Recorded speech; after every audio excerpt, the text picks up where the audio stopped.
Beaucoup se posent la question de savoir quelle est la nuance qu'il y a entre corps et chair. On va essayer d'expliquer à travers ce graphique. Là, c'est le corps et là, c'est la chair.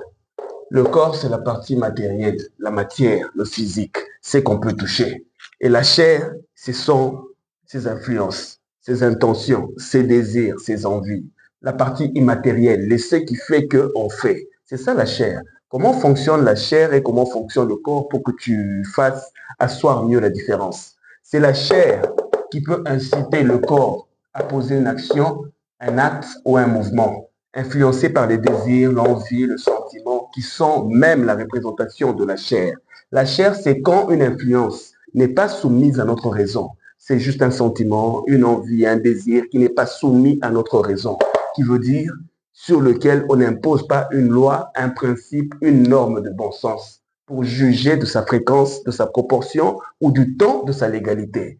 Donc, tout ce que tu ne fais pas ou tout ce que tu fais sans que ce soit une envie du cœur soumise à la raison de ton cerveau, ta réflexion, donc ta conscience, devient un désir de la chair, une influence qui va pousser ton corps, ta partie matérielle, à poser peut-être une action contraire à la volonté divine, aux normes d'équilibre, aux principes d'harmonie et du bon sens de l'équilibre social.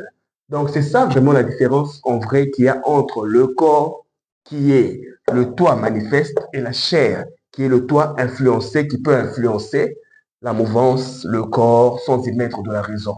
C'est ça la chair en réalité. Directement, je vais t'expliquer l'esprit. L'esprit, c'est quand une envie passe par la raison, qu'elle soit influencée, jugée, appréciée par le bon sens, par la parole, par la vérité, pour que chaque fois que ta raison domine toujours tes sentiments.